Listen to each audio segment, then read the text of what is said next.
Bonjour à tous, et pour ceux que je ne connais pas ou qui ne me connaissent pas encore, je suis très heureuse d'abord de participer à cette première Assemblée Générale et puis de travailler sur cette table ronde particulièrement. Pourquoi ? Parce que nous avons fait le choix aujourd'hui d'avoir un focus particulier sur ce que nous allons développer en 2014 et notamment tout le travail qui va être fait pour la filière, en particulier pour les PME. Isabelle a eu l'occasion de vous en parler, il travaille très activement. Il y a un autre sujet qui nous tient à cœur, et je vois qu'il n'y a pas qu'à nous qui tient à cœur quand j'ai entendu les questions qui ont été posées, qui est celui finalement de l'accès moi j'aime pas le terme de démonstrateur, pardonnez-moi, mais à ce que j'appelle l'expérimentation en vraie grandeur sur les territoires. Et nous considérons que l'année 2014 doit permettre à Advance City de jouer un peu plus ce rôle, et je pense en particulier à votre question, monsieur, de go-between, entre les collectivités ou les partenaires, et j'ai quelques grands partenaires ici autour de moi, et puis le potentiel, nos entreprises qui ont des projets qui sont innovants, mais pas forcément encore suffisants pour que les maîtres d'ouvrage aient l'idée de les intégrer facilement dans leurs appels d'offres. Et ce rôle de go-between, nous allons le développer. Et c'est pour ça que je suis heureuse d'accueillir autour de moi des grands maîtres d'ouvrage. Alors, j'aurais pu aller d'est en ouest, et je vais quand même aller d'est en ouest. Commençant par vous présenter Vincent Pourquerie de Boisserin. Te présente-t-on encore, Vincent, qui est le directeur général d'EPA-Marne et EPA-France aussi. À sa droite, Jacques Touchefeu, directeur général de l'EPA Orly-Rungis-Seine-Amont, PA Orsa.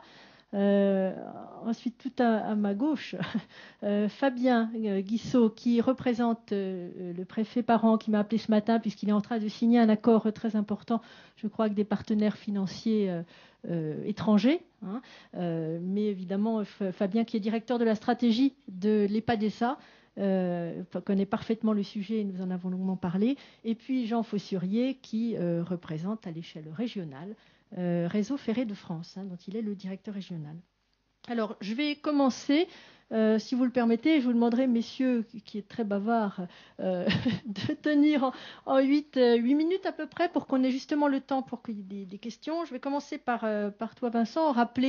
Faut-il le rappeler que l'EPA-Marne est l'un de nos adhérents, plus qu'adhérents partenaires historiques. Nous avons des partenariats au niveau du territoire, bien sûr, mais au niveau national, européen et également international. Je pense en particulier au récent accord que tu as signé à nos côtés avec la Banque mondiale, qui a été signé à Green City.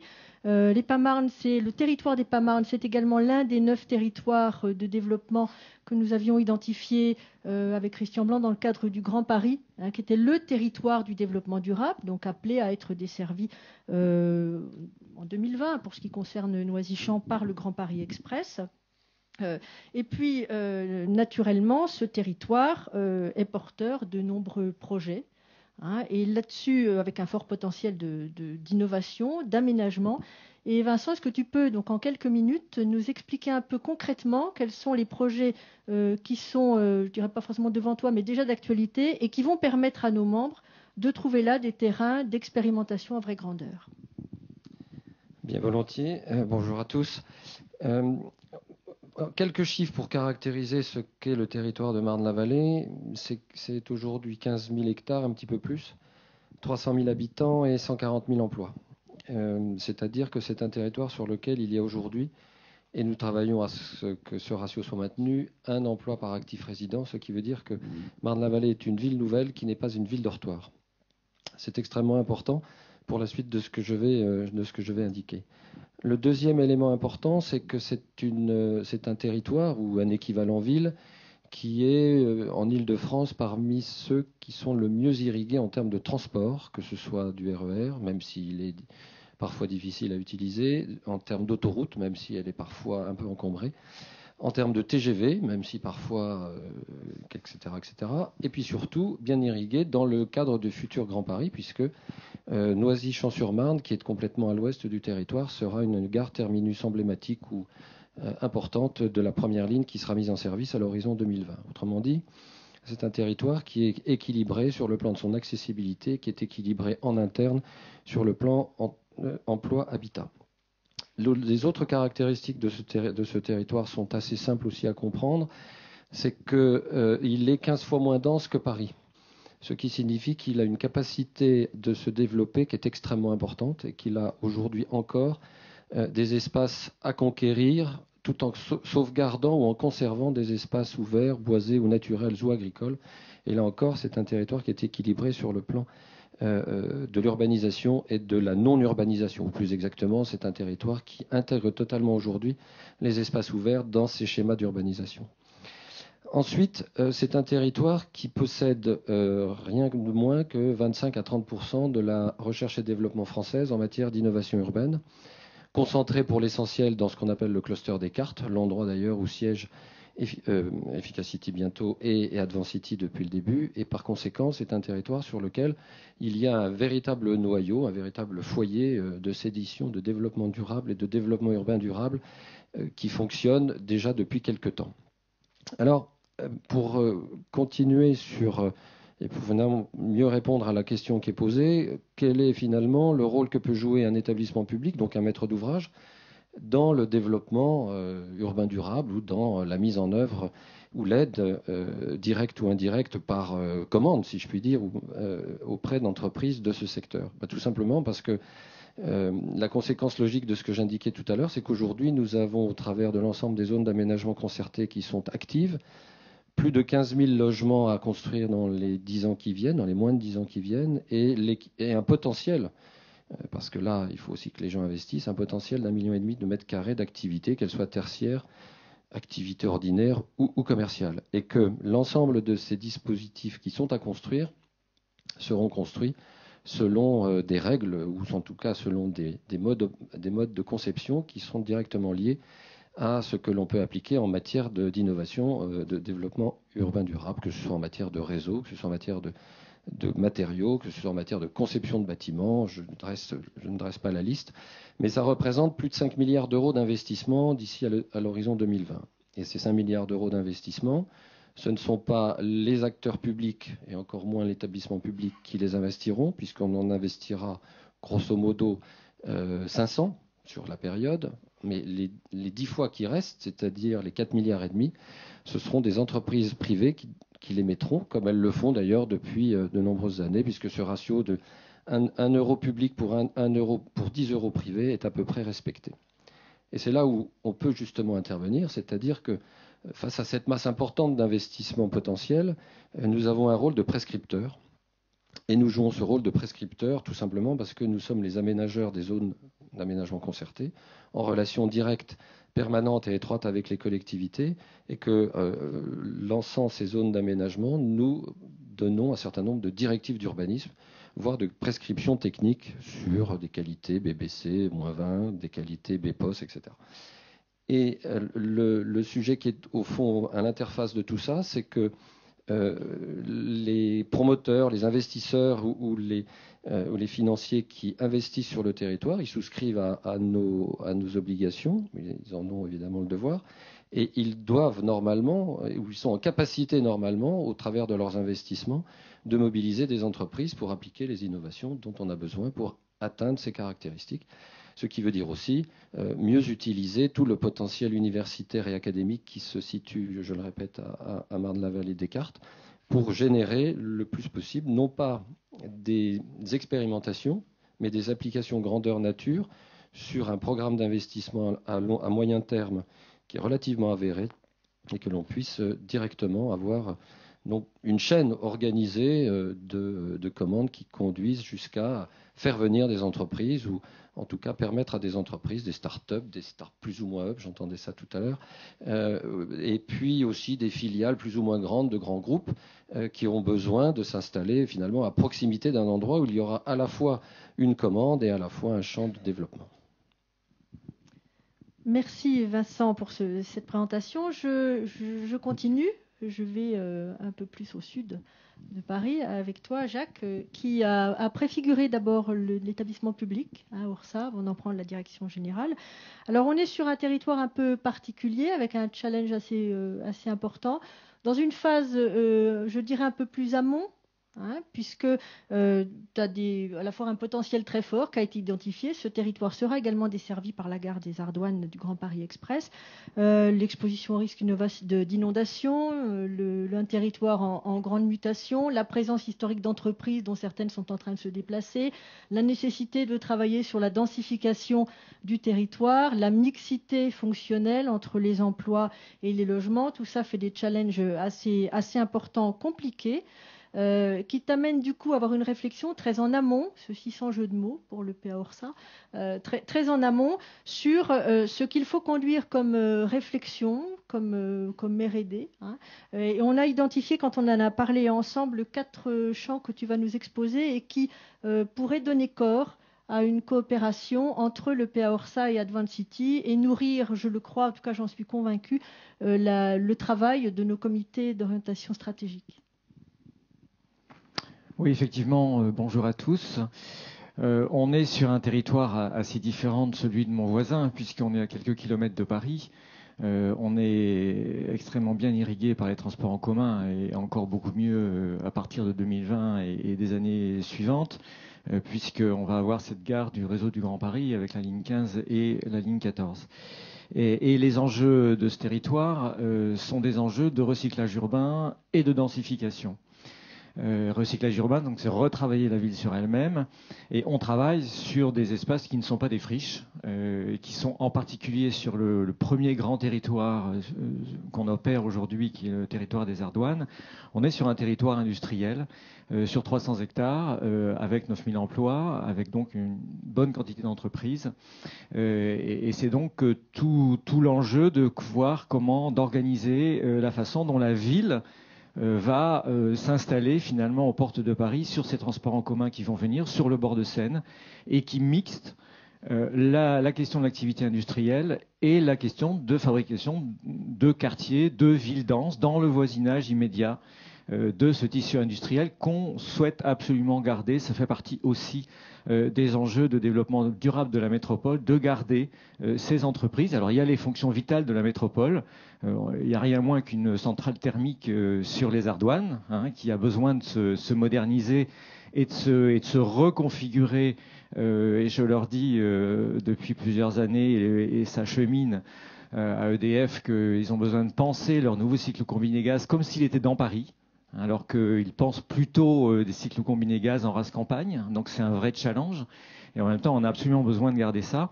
On a besoin aussi de garder les activités productives et industrielles, parce que ça fait partie de la vie, des équilibres aussi de cette métropole région capitale. Alors on a en fait, en réfléchissant avec Florence Castel, identifié quatre finalement champs d'application, de réfléchir différemment et d'innovation.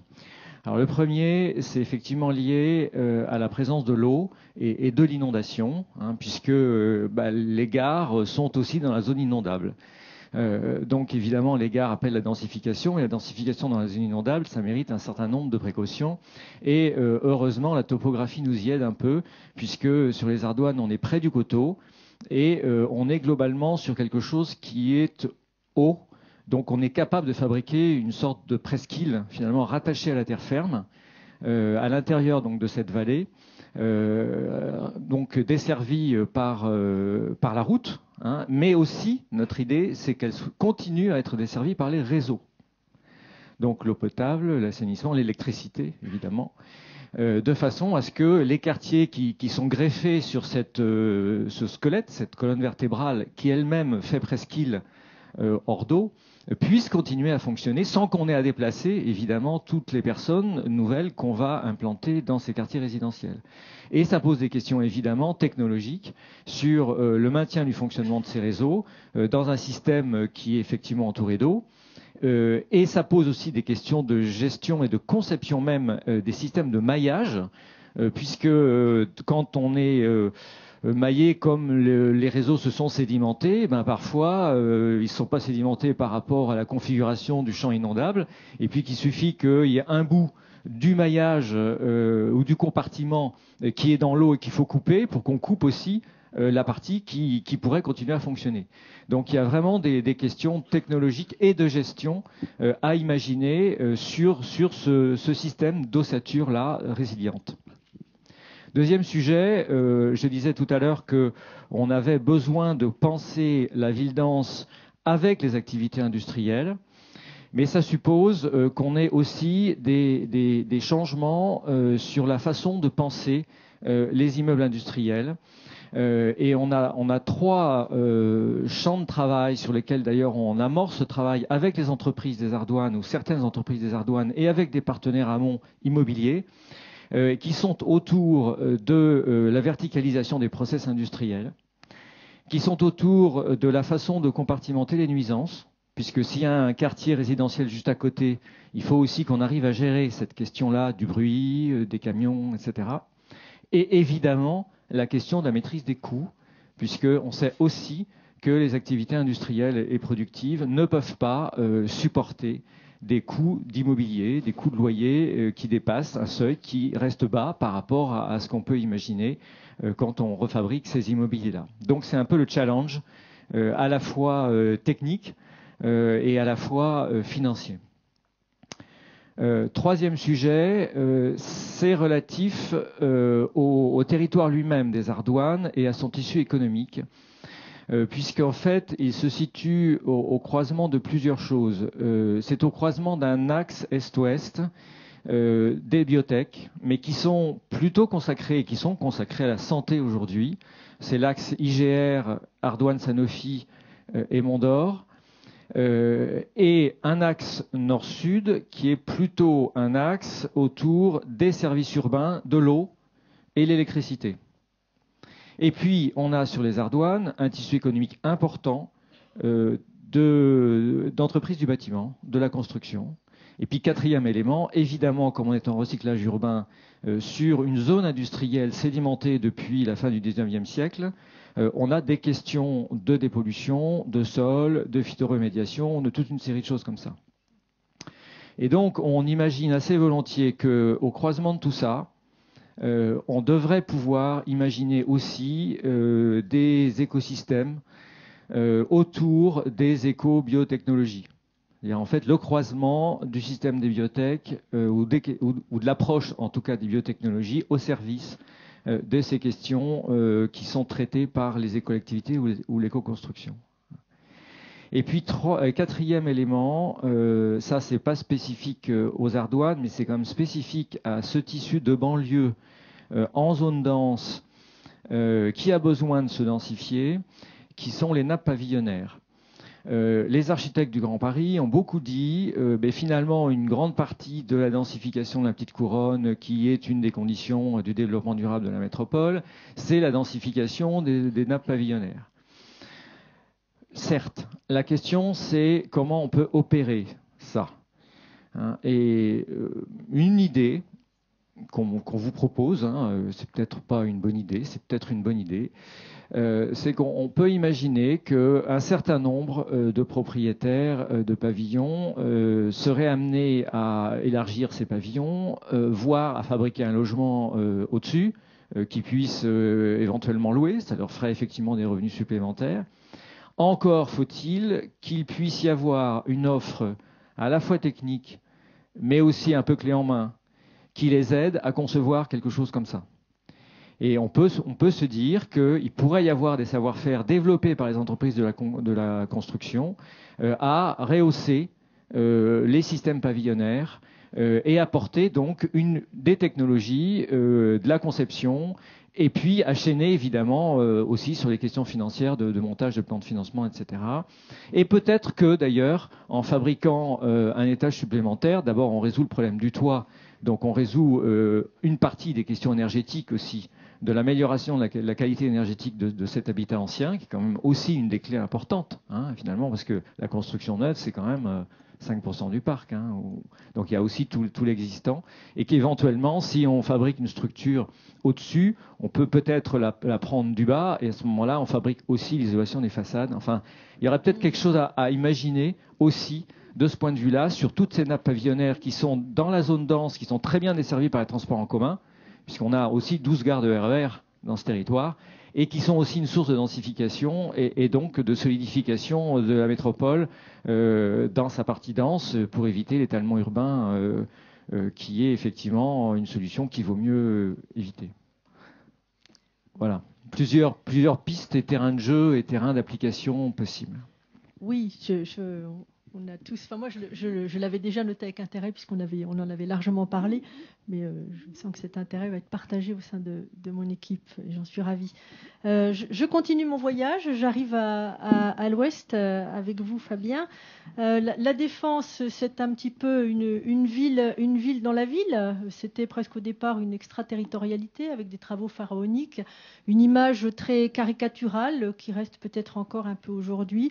D'une zone de tours, de business, de sièges de grands groupes, alors que sur ce territoire sur lequel vous avez compétence, il y a des enjeux qui sont des enjeux très forts en matière de logement. Et ce territoire, je dirais, est une référence en matière d'urbanisme de grande hauteur. Il reste la référence, en tout cas pour la place de Paris, ça c'est une certitude, et bien au-delà de la place de Paris, mais vous allez nous en parler. C'est un territoire qui est en évolution permanente. Moi j'ai noté et suivi avec beaucoup d'attention la rénovation de certaines tours. La tour First en a été un exemple. Il y a les tours Hermitage dont les travaux commencent. Mais il y a également des projets de logement importants. Donc vous êtes en gestion permanente dans cet espace dense de chantier. Et pour les projets, je pense notamment, vous allez nous en dire deux mots, de la zone des Grous à Nanterre, qui sera prochainement, là je me tourne un peu vers Jean, on en dira deux mots, desservie par Éole, qui arrivera avant le Grand Paris Express sur ce territoire. Donc pour vous, quelles attentes sont les vôtres vis-à-vis d'Advent City? Nous avons évoqué quelques pistes de travail ensemble, donc j'aimerais bien que vous les annonciez de manière un peu plus officielle.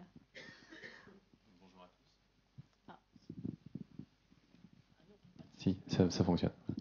Bonjour à tous et merci pour votre invitation parce que finalement ici, NEPADESA vient non pas en tant qu'adhérent, en tout cas aujourd'hui, mais c'est quelque chose qui, me semble-t-il, va pouvoir évoluer. Nous en discutions encore ce matin avec Hugues Parent au téléphone avec vous. Merci pour votre invitation. Oui, effectivement, la Défense est un territoire un peu particulier. Je parlerai plus volontiers de quelque chose qui nous tient à cœur à l'heure où l'on repense finalement un peu la vision stratégique du territoire de la Défense Sénarche pour les 10, 15 ou 20 ans qui viennent, puisque nous avons une réflexion de fond qui est engagée en ce moment pour réfléchir la manière selon laquelle ce territoire va évoluer dans les années qui viennent. Et on parle plus volontiers de l'espace de la Défense Sénarche, puisque finalement, l'EPADESA, si on parle de son rôle, travaille à l'échelle de la Défense, mais travaille aussi à l'échelle d'un territoire qui est Sénarche, qui se trouve dans le prolongement de la Défense plus qu'à l'arrière de la Défense. Je dis volontairement prolongement de la Défense parce que c'est un territoire sur lequel nous avons la possibilité, sans doute dans les années qui viennent, de développer des fonctions qu'il est plus compliqué de développer à la Défense et d'apporter une valeur ajoutée à l'ensemble de cet espace Défense Sénarche que le plateau d'affaires de la Défense sur lequel il est peut-être plus compliqué d'apporter ses fonctions. Notamment, on a lancé très récemment au mois de janvier la pose de la première pierre de l'Arena Nanterre, la Défense 92, qui est une grande salle multifonction de 40 000 places, qui va héberger également un club de rugby, et qui sera livrée fin 2015, et qui sera un outil métropolitain extrêmement important, et qui va renouveler aussi l'image de la Défense, et qui se trouve sur le territoire de Sénarche. Alors, effectivement, nous avons finalement des enjeux stratégiques qui sont les enjeux de la durabilité. Et ceci à deux niveaux. La durabilité économique de ce territoire, qui est aujourd'hui, en ce qui concerne la Défense, un territoire de plus de 3,5 millions de mètres carrés, rester compétitif, et je crois que dans les mots-clés d'Advent City, la ville compétitive en est un. C'est quelque chose que l'on partage volontiers effectivement avec Advent City, parce que le territoire de la Défense Sénarche, l'espace de la Défense Sénarche est un espace qui doit rester compétitif, et c'est un espace qui, je dirais, pour rester compétitif, doit aussi se renouveler en permanence. Alors, ça rejoint un peu ce qui était dit sur Orsa, mais on a plusieurs réalités en quelque sorte sur la Défense Sénarche. Il y a la réalité des mètres carrés de bureaux, et on sait que par rapport à notre parc immobilier, tous les ans, si l'on veut rester en grade, dans un niveau, dans un pourcentage d'immeubles en grade A, comme l'on dit, il faut qu'on réhabilite lourdement environ 150 000 mètres carrés de bureaux. Donc ça vous indique un peu la capacité, je dirais, en tous les cas, le marché potentiel sur lequel, nécessairement, il y a encore des innovations à produire. Ça, c'est un premier sujet. Le deuxième sujet, c'est que sur le territoire de Sénarche, plus particulièrement, nous avons un territoire qui est historiquement très maillé, très organisé autour des infrastructures de transport, et que, notamment autour du secteur des Grous, il y a des capacités de redéveloppement, de densification, mais de densification qui ne ressemblera pas à la densification de la Défense, qui sera une densification en quelque sorte nouvelle, avec un nouvel équilibre en quelque sorte à trouver sur un territoire comme les Grous. L'espace Défense Sénarche, c'est 600 hectares, donc c'est finalement un petit territoire. Et les Grous, c'est 76 hectares à développer dans les années qui viennent, à proximité immédiate de la Grande Arche, à proximité immédiate de l'Arena, du plateau de la Défense.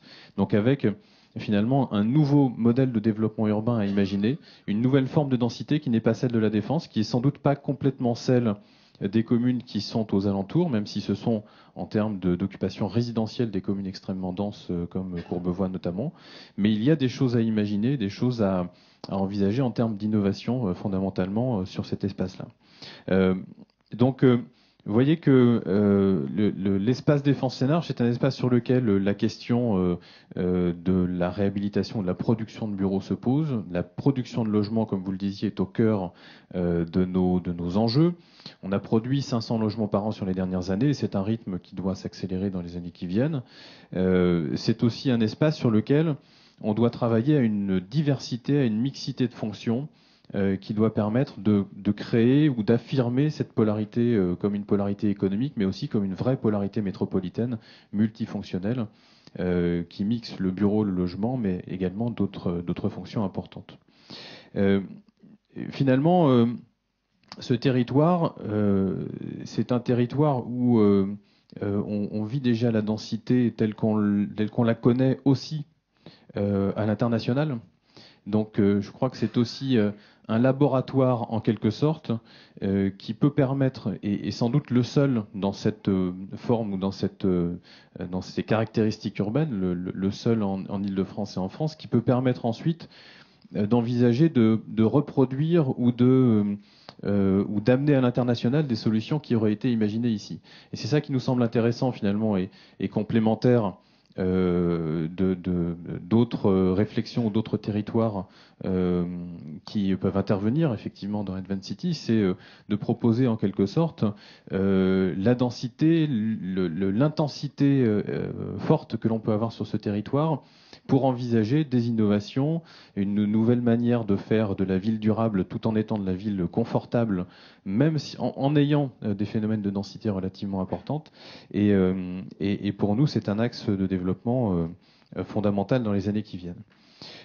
Alors, les PADESA dans tout ça, je crois que déjà un certain nombre de choses qui ont été dites quant au rôle des établissements publics. Nous, on se voit effectivement comme une plateforme d'assemblage en quelque sorte, une plateforme d'assemblage où nous avons les opérations que l'on va piloter, l'opération des Grous en est une notamment, et on a finalement besoin d'avoir aussi, on est en amont sur cette opération, on a besoin d'avoir en quelque sorte l'apport des entreprises, l'apport de la recherche pour nous indiquer dans une sorte de think tank en quelque sorte, pour nous alimenter sur ce qui pourrait être intéressant de réaliser, ce qui pourrait être innovant sur un grand quartier comme celui-ci, en interaction avec les espaces urbains qui sont autour, l'espace de la Défense notamment. Donc cette logique-là nous semble être une logique importante. On souhaite le mettre en place assez rapidement finalement avec Advanced City, et je pense qu'on peut dire aujourd'hui qu'on mobilisera via Advanced City les entreprises du pôle pour engager ces réflexions dans les semaines ou les mois qui viennent assez vite. Et puis, nous sommes aussi une plateforme d'assemblage avec finalement les investisseurs qui agissent finalement sur l'espace Défense Sénarche, que ce soit sur du bureau, que ce soit sur du logement, sur la question de la réhabilitation entre autres. Et là aussi, l'EPADESA peut être un intermédiaire qui peut favoriser, au travers de ses prescriptions, mais au travers aussi de la coproduction et du volontarisme que peuvent avoir certains investisseurs sur le territoire, qui peut favoriser l'innovation dans le développement de la défense et de Sénarche. Merci Fabien. J'espère qu'on pourra y revenir dans le cadre de questions après. Je conclus. Alors, d'est en ouest, ça m'amène logiquement à penser à est-ouest liaison express, EOL. Donc j'en arrive à Réseau Ferré de France et toi, Jean. Tu as été confronté, notamment dans tes anciennes fonctions, puisque tu as été directeur de projet d'EOL, mais également directeur de projet de Next, le nouveau système d'exploitation du Transilien, confronté à la difficulté d'intégrer les innovations dans le domaine ferroviaire. Alors, tu exerces aujourd'hui à la direction régionale, mais est-ce que tu pourrais nous parler de la manière et des difficultés peut-être avec lesquelles les maîtres d'ouvrage peuvent gérer le risque que constitue l'intégration d'une innovation dans un cahier des charges, dans un appel d'offres.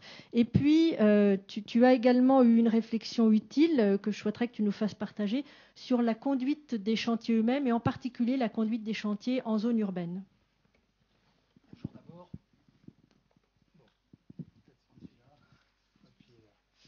Voilà. Bonjour. D'abord, je m'aperçois que j'ai un point commun, en tout cas je fais le lien entre mes trois partenaires de table, puisque j'ai fait ou je ferai des trous sur leur territoire dans les années à venir. Donc ça, c'est la première remarque, effectivement. Et la question que l'on se pose tous les jours, c'est comment faire accepter ces trous, parce que on sait bien qu'on fait ces trous parce qu'à la sortie, il y a un service qui est attendu, mais c'est comme la dent et le dentiste. On est heureux d'avoir une dent en bonne santé, mais on n'est pas très heureux de passer par le dentiste pour maintenir cette dent. En réalité, peut-être deux propos, quelques propos liminaires. D'abord, le sujet auquel nous sommes confrontés, s'agissant du ferroviaire, je dirais en Ile-de-France, il est double. Observons que nous ferons en 2014 1 milliard d'euros d'investissement. Si je compare à la situation en 2008, donc vous voyez, il y a à peu près 5 ans, on a eu une multiplication par 3 de nos investissements en 5 ans. Et donc, on a presque une croissance de start-up. Mais évidemment, vous ne croirez pas une seconde qu'on est une start-up. En face, on est une structure ancienne. Je parle de RFF plus SNCF, bien entendu. J'inclus mes collègues de SNCF dans ce raisonnement, avec une industrie extrêmement réglementée. Et le poids de cette réglementation, évidemment, n'est pas forcément un obstacle à l'innovation. Il y a de l'innovation, mais évidemment, il faut vivre avec cette réglementation extrêmement contraignante lorsque l'on veut introduire de l'innovation. Les innovations sont, et je prendrai quelques exemples, sont principalement de 2-3 natures. On a quelques innovations de rupture, je reviendrai sur le sujet de Next.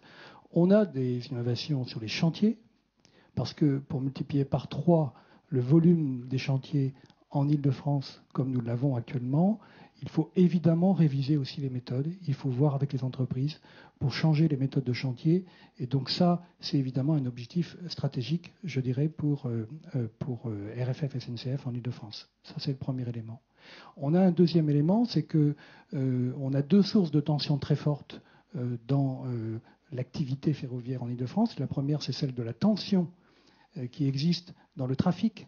Cette tension, peut-être que quelques-uns prennent le RER de temps en temps dans cette salle, mais cette tension, évidemment, elle se traduit aujourd'hui par un système qui est naturellement instable.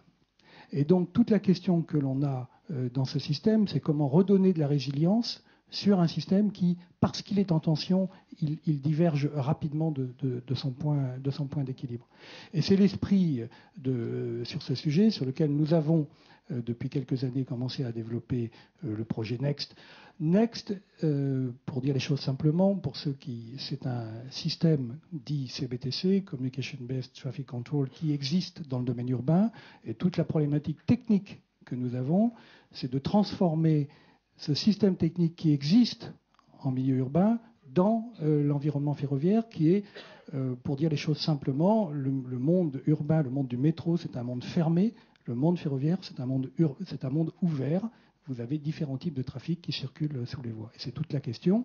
C'est cette transformation technique sur laquelle nous travaillons et qui est un processus très long, parce qu'il n'engage pas que l'entreprise, je dirais le maître d'ouvrage, il engage évidemment aussi l'environnement réglementaire, mais également l'environnement politique. Parce que lorsque vous proposez une innovation de cette nature sur un système ferroviaire, et la crainte naturelle, je dirais, de l'environnement institutionnel, c'est qu'on fasse une erreur. Il y a des exemples sévères qu'a connus la RATP dans ce domaine, qui laissent des traces, et donc on sent bien qu'on ne peut pas faire de l'innovation sans prendre toutes les précautions qui permettront d'arriver en temps et en heure avec un service, évidemment, le service qui rendra ce qui est attendu.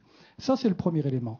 On a un deuxième sujet auquel on est confronté, qui est celui que je disais tout à l'heure avec mon image évidemment un peu facile du dentiste, c'est celle de l'acceptation des chantiers en tant que maître d'ouvrage, l'acceptation des chantiers dans un environnement urbain dense. Donc c'est le deuxième sujet de tension auquel nous sommes évidemment confrontés.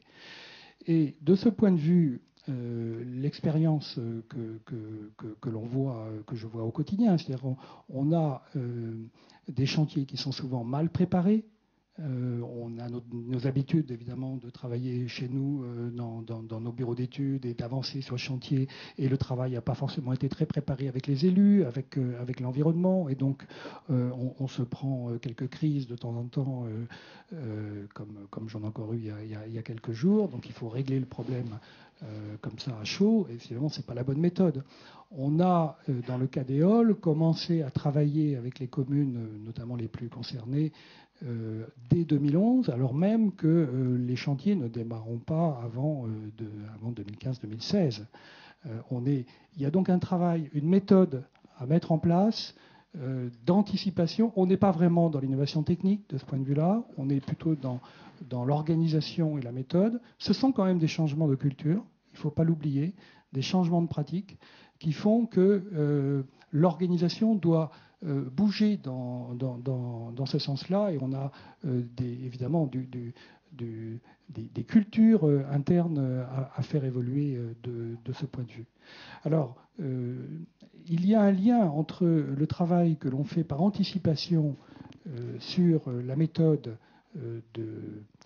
d'organisation des chantiers et la réflexion technique que l'on engage en parallèle. J'ai en tête, s'agissant du Grand Paris, le cas de la gare de Clamart. Sur la gare de Clamart, évidemment, compte tenu du chantier tel qu'il est organisé aujourd'hui, du projet tel qu'il est organisé et pensé aujourd'hui, on anticipe des interruptions de circulation qui vont être difficiles, dont on sait qu'elles seront difficilement acceptables en 2017-2018. On y pense dès 2012-2013. Et donc, on est dès 2012-2013 et maintenant en train de travailler sur la solution technique qui améliorera l'acceptabilité ou qui rendra acceptable le chantier, alors que si on n'y prend pas garde, on sait qu'on aura d'énormes difficultés lors de la réalisation du chantier en 2017 ou 2018. Voilà un exercice de méthode. Et en fait, on travaille, j'ai envie de dire, j'aurais des dizaines d'exemples évidemment, mais on travaille un peu par pragmatisme. On avance, on essaie d'anticiper. On n'a pas forcément aujourd'hui, moi je serais assez demandeur de ce point de vue-là, d'outils qui permettent d'avoir une approche relativement complète du sujet pour bien parcourir l'ensemble de la grille des risques dans la relation entre le maître d'ouvrage, le chantier, et son environnement urbain. Voilà. Merci Jean. Donc je constate on l'avait évoqué ensemble, on est pleinement dans le champ de ce que nous allons en 2014, on en a longuement parlé, essayer de trouver un vrai terrain d'application pour le projet Furet, dit des chantiers furtifs, même si j'aime pas qu'on dise chantier furtif, parce qu'un chantier, Jean, tu l'as dit, c'est jamais furtif, malheureusement. Mais en tout cas, effectivement, je note qu'il y a une forte demande des maîtres d'ouvrage. Je pense qu'elle peut être partagée sur ce sujet. Donc, ça nous laisse quelques pistes de réflexion. Et puis également, plus que des pistes de réflexion, des pistes d'application. Je propose d'ouvrir le micro.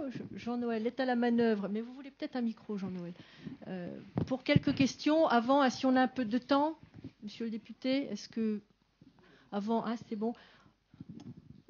Oui, ce n'est pas une question que je poserai, mais je compléterai le tableau que vous avez brossé des maîtres d'ouvrage publics en matière de projets innovants. Je suis directeur de l'établissement public d'aménagement de Sénart.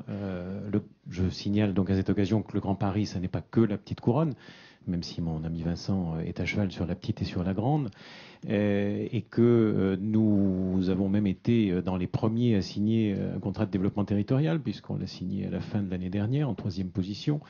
Et que nous l'avons centré sur deux aspects qui correspondent à des points de force du territoire, qui sont l'innovation logistique et l'éco-développement. Donc je parlerai évidemment plutôt du second.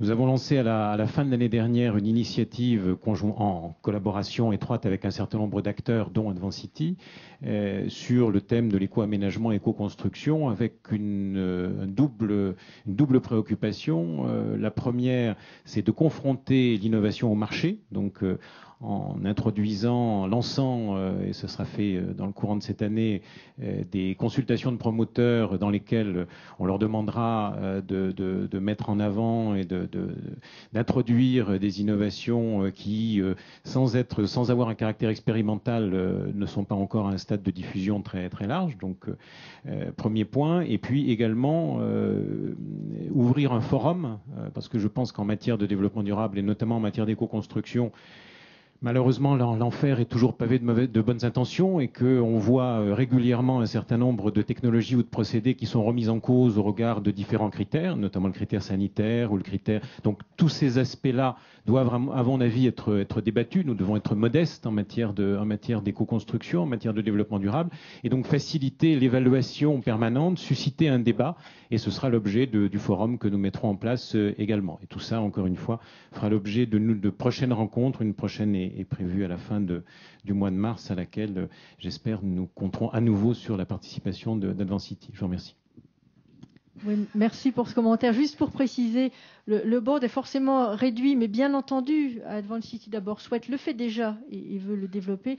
Nous travaillons avec les établissements publics, les collectivités en général, mais les établissements publics au premier chef sont des partenaires et des territoires. Il y aurait pu avoir les PAMSA, les PAMSA, je commence à travailler avec les PAMSA, les PA Plaine de France adhèrent à Advancity, c'est dans notre actualité. Donc c'est vraiment, on est pleinement de la logique. Donc merci pour votre témoignage. Vous auriez été effectivement tout aussi légitime que mes autres camarades. Donc il y a là-dessus, et je le dis d'autant plus que justement on a évoqué cette question du fait que les collectivités, parfois pour la construction de leurs besoins, en fait, ont la petite contrainte, même si elle pourrait être contournée, mais la petite contrainte qui s'appelle le Code des marchés publics. Et dans certains cas, effectivement, les établissements publics d'aménagement ont cette possibilité de pouvoir de travailler dans un cadre peut-être un tout petit peu différent. En tout cas, nous pouvons trouver les voies d'expérimentation plus faciles à mettre en œuvre. Donc pour moi, en tout cas, c'est clairement des partenaires qui sont des partenaires au premier chef. Donc tous les établissements publics sans exclusive. Merci en tout cas. Merci. Une autre... Jean-Noël, oui, monsieur. Bonjour à tous. Antoine Pereira d'Aval, société IPREMA. Nous sommes acteurs du recyclage urbain depuis longtemps, adhérents d'Advancity et présents géographiquement sur le territoire de Marne-la-Vallée notamment. Et un des enjeux forts du Grand Paris pour nous, en termes d'innovation, ça va être le devenir de ces quantités phénoménales de terres inertes qui vont sortir de ces trous dont vous avez parlé. Et donc, je voulais savoir qu'est-ce que les grands maîtres d'ouvrage publics que vous représentez ont prévu pour gérer tous ces tonnages de terre en termes d'évacuation, en termes de recyclage et surtout en termes d'utilisation de matériaux recyclés. Georges Tobas, je réponds juste une première, mais on a eu l'occasion d'en parler, je prends un peu une ancienne casquette. Si Didier Benz avait été disponible, membre du directoire de la SGP, il aurait été présent aujourd'hui. Hein, on a une convention qui est en cours de préparation avec la Société du Grand Paris. Je dirais simplement que le maître d'ouvrage Société du Grand Paris, ça c'était ma vie professionnelle il y a encore quelques mois de cela, a élaboré un schéma directeur d'évacuation des déblais, parce que c'est un vrai sujet. Et nous avons du coup fait en sorte que ce schéma directeur d'évacuation des déblais, qui va concerner quelques 20 millions de mètres cubes à l'échelle du Grand Paris Express, puisse être décliné. Et dans la charte des maîtres d'ouvrage qui avait été préparée sous l'autorité de la Directe à l'époque, nous avions veillé à ce que dans cette charte figure un engagement de tous les maîtres d'ouvrage qui œuvreraient dans le Grand Paris de se lancer dans une démarche qui, sans l'appeler SDED, comme le terme que j'avais choisi moi à l'époque, mais qui soit une démarche de gestion anticipée des terres des futurs chantiers. Donc ce travail, il a démarré, il est en cours, bon, sauf qu'au jour d'aujourd'hui, je ne sais pas si on peut en dire plus. Jean, peut-être Non.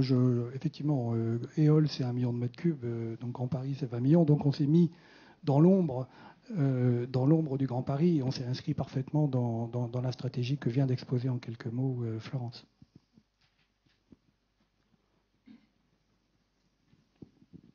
C'est bon, nous avons épuisé le sujet. Bon, en tout cas, je remercie vraiment nos 4 intervenants, puis de manière générale tous mes partenaires. Normalement, Fabien me rappelle qu'il faut que je conclue en vous disant que de manière, je vous invite à consulter, pour ceux qui ne l'auraient pas encore fait, notre catalogue des produits et services innovants, dont certains sont déjà d'application, tournent. D'ailleurs, certains sont d'application à l'étranger et pas nécessairement en Île-de-France. En tout cas, je suis à peu près sûre que vous saurez faire votre marché dans ce catalogue des produits innovants. Président, je vous laisse introduire.